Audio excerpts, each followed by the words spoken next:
আসসালামু আলাইকুম। ধরি আম, আমার এরকম একটা শিট আছে। আমি চাইতেছি আমার সার্টিফিকেটে এতগুলো সার্টিফিকেট 61 সার্টিফিকেট আমাকে বানাইতে হবো এবং প্রত্যেকের নাম দিয়ে একটা একটা করে সার্টিফিকেট হবে। তো সেই ক্ষেত্রে আমাকে কি করতে হইতো? এইখানে নেমের এইখানে ফার্স্টে হচ্ছে আহ, এই নাম এই নাম এখানে বসাইয়া দেন ফাইল থেকে সেভ এস জেপিজি অথবা এক্সপোর্ট এস জেপিজি অথবা এস পিডিএফ যে কোনো আকারে আমাকে সেভ করতে হইতো। তো এইভাবে আমাকে কি করতে হইতো? 61 বার, এইখানে মোট 61টা সার্টিফিকেটের জন্য নাম আছে। তো 61 বার আমাকে কি করতে হইতো? বারবার এই কাজটা করতে হতো 61 বার। কিন্তু আমি এখন যে কাজটা দেখাবো সেই কাজের মাধ্যমে, সেই ওয়ের মাধ্যমে আপনি জাস্ট একবার কাজটা দেখাই দিলেই বাকি কাজগুলো ইলাস্ট্রেটর একা একাই সম্পন্ন করে ফেলবে ইনশাআল্লাহ। তো চলুন শুরু করা যাক। ফার্স্ট অফ অল আমাদের মনে করি যে এখানে অনেক ভেরিয়েবল ইউজ করা যেতে পারে, কিন্তু মনে করি যে এখানে জাস্ট আমরা জাস্ট একটা ভেরিয়েবল চেঞ্জ করে দেখাবো। আহ, মনে করি এইটা নাই। তো আমাদের ফার্স্ট অফ অল আমরা একটা টেক্সট টুল নিয়ে এখান থেকে জাস্ট নেম নামে একটা ভেরিয়েবল ক্রিয়েট করি। নেম কে নেম নাম দিয়ে রাখলাম, এখানে এটা ক্লিক করব, দেন মিডলে নিয়ে আসি আর একটু টেক্সটটা বড় করে নেই দেখার সুবিধার্থে। দেন হচ্ছে লেয়ার অপশন থেকে আমরা দেখব যে এই ভেরিয়েবলটা এই লেয়ারটা সিলেক্টেড আছে কিনা। হ্যাঁ, এই লেয়ারটা সিলেক্টেড আছে এবং ভেরিয়েবল এখানে ভেরিয়েবলস এর লেয়ারের নামটা দেওয়া আছে কি নেম, নেম যেন থাকে। হ্যাঁ, দেন হচ্ছে আমরা আমাদের স্প্রেডশিটে চলে যাব। আমাদের একটা স্প্রেডশিটে যাইতে হবো। স্প্রেডশিটে যাব, তারপর হচ্ছে এখানে আমরা এই ফার্স্ট যে কলামটা আছে কলামের নাম দিব হচ্ছে, আমরা এখানে যে লেয়ারের নাম যেটা দিছি নেম দিছি, তো এইখানেও আমরা একই নেম ইউজ করব। এইখানেও নেম দিয়ে সেভ করব নেম। তারপর হচ্ছে আমরা আমাদের ডেটাগুলা একের পর এক সেই কলামে ইউজ করব। ওকে, এই কলামে সেট করার পর রাখার পরে সার্টিফিকেটের নামগুলো রাখার পর আমরা কি করব? ফাইল, দেন হচ্ছে download as CSV dot CSV. Okay, let it to be।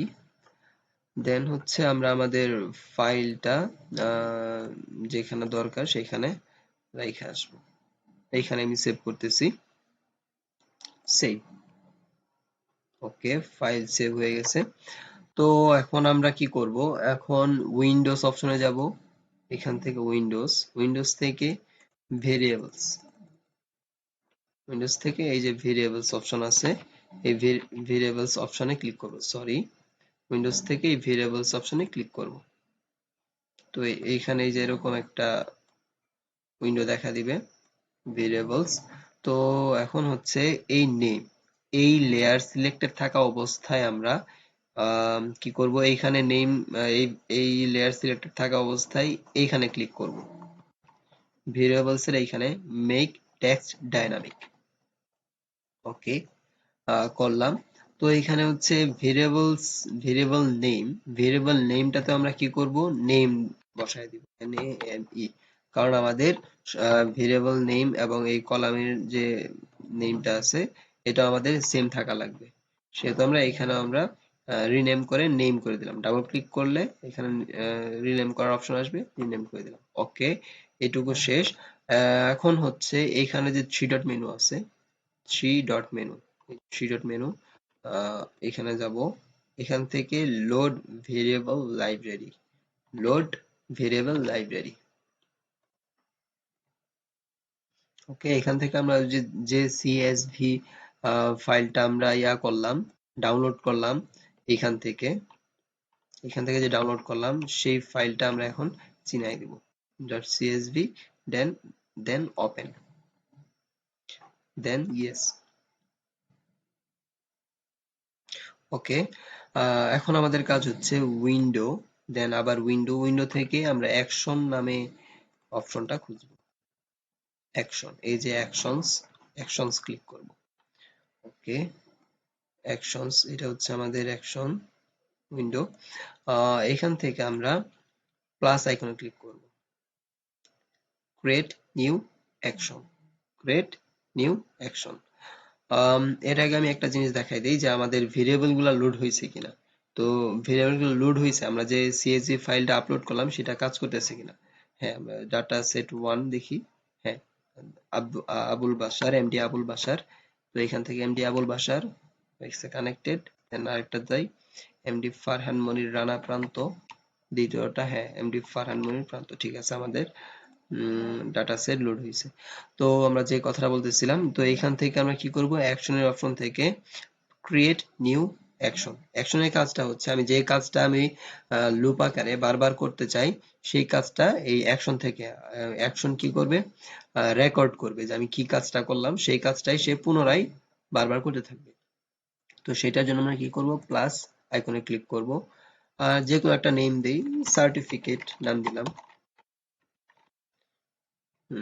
Okay, certificate. Then record অপশনে ক্লিক করব। রেকর্ড শুরু হয়ে গিয়েছে। তো এখান থেকে আমাদের কাজ হচ্ছে যে আমরা আমাদের কি করতে হবে, এই ফাইলটা আমরা কি হিসেবে এক্সপোর্ট করতে চাই। ফাইলটাকে মনে করি আমরা জেপিজি আকারে চাইতেছি। ওকে, দেন কি করব, export, export as, export as থেকে এখানে আমরা কি করব, ফাইল নেম 01 দেই, no problem. Then use artboard অপশনটা ক্লিক করে দিব, দেন এক্সপোর্ট। তো এই কাজটা দেন ওকে। যদি আমি চাই যে না, সাথে আমার এআই ফাইলটাও সেভ হবে, সেই ক্ষেত্রে আমরা কি করতে পারি, ফাইল থেকে সেভ এ কপি থেকে ওই এআই ফাইলটা আমরা সেভ করে নিতে পারি। তো কি হবে, জেপিজি ফাইল হওয়ার পাশাপাশি সাথে সাথে এআই ফাইলটা হয়ে যাবে। তো আমাদের দরকার নাই, জাস্ট আমরা আমাদের জেপিজি ফাইলটা করব, যার পিডিএফ দরকার সে পিডিএফ সিলেক্ট করে নিবে, সমস্যা নাই সেখান থেকে। দেন হচ্ছে আমরা এই স্টপ বাটন আছে, স্টপ বাটনে ক্লিক করব, স্টপ প্লেইং অর রেকর্ডিং। ওকে, দেন আমাদের রেকর্ড স্টপ হয়ে গেছে। আমি যে কাজটা করলাম এই কাজটা পুনরায় করবে। তো এখন হচ্ছে যে কাজটা শুরু করার জন্য আমার কাজ হচ্ছে এই থ্রি ডট মেনু আছে এখানে, থ্রি বার মেনু, এখানে যাব। দেন হচ্ছে সবার নিচে অপশন আছে ব্যাচ, ব্যাচে যাব। ব্যাচ থেকে সোর্স ডাটা সেট করে নিব, ডাটা সেটস। ওকে, আর অ্যাকশন সার্টিফিকেট, এই যে আমরা যে অ্যাকশনটা ছিলাম এটা এখানে সার্টিফিকেট, সার্টিফিকেট করছিলাম, সার্টিফিকেটে অটো সিলেক্টেড থাকবে। আর সোর্স ডাটা সেট করে নিব। আর হচ্ছে ডেস্টিনেশন, ডেস্টিনেশন যা আছে তাই, আম, যে কোথায় সেভ হবে ফাইলটা, সেই ফাইল ডেস্টিনেশনটা আমি এখান থেকে সিলেক্ট করে নিই, সার্টিফিকেট 1। এখান থেকে নিউ ফোল্ডার জেপিজি করলাম, ওপেন, তারপর সিলেক্ট ফোল্ডার, এই ফোল্ডারটা চিনাই দিলাম। তারপর হচ্ছে ওভাররাইড অ্যাকশন সেভ কমান্ডস, এখান থেকেও ফাইলটা চুজ করে নেব, সেম ফোল্ডার, যে ওই ফোল্ডারেই সবগুলা যেন সেভ হয়ে থাকে, যাই হোক না কেন আউটপুট যেন এইখানে সেভ হয়ে থাকে। সিলেক্ট ফোল্ডার করলাম, ওকে। দেন হচ্ছে এইখান থেকে file name, file plus number, file plus data set number, আমরা যে কোনো যেটা অপশন সিলেক্টেড আছে এটাই থাক, সমস্যা নাই। দেন ওকে ক্লিক করার সাথে সাথে আমাদের প্রসেসটা শুরু হয়ে যাবে। তো কাজ শুরু হয়ে গেছে, এই যে একটা একটা করে এক্সপোর্ট হইতেছে, আমি কিছু আমার কিছুই করতে হইতেছে না, কাজ শুরু হয়ে গেছে। তো আমার 62 পর্যন্ত কাজ হওয়ার আগ পর্যন্ত আমি ভিডিওটা পজ করতেছি। হ্যাঁ, আমার কাজ প্রায় শেষের দিকে। তো আমি আমার ডেস্টিনেশন ফোল্ডারে চলে যাই, যে আমার ফাইলগুলা জেপিজি আকারে হয়েছে কিনা। সার্টিফিকেট 1 জেপিজি, হ্যাঁ, এই যে একের পর এক সবগুলা ফাইল আমার হয়ে গেছে।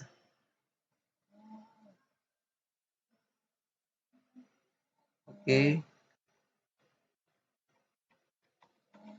অটোমেটিক্যালি সবগুলা কাজ হয়ে গেছে আমার। জাস্ট এতগুলা, আমার যে কত সময় যাইতো সেই সময়টুকু আর লাগতেছে না, জাস্ট এক ক্লিকে আমি আমার সবগুলা কাজ করে ফেলতে পারলাম। That's it. ধন্যবাদ ভিডিওটি দেখার জন্য। যদি ভালো লাগে অবশ্যই আমার চ্যানেলটি সাবস্ক্রাইব করবেন। আসসালামু আলাইকুম রহমতুল্লাহ।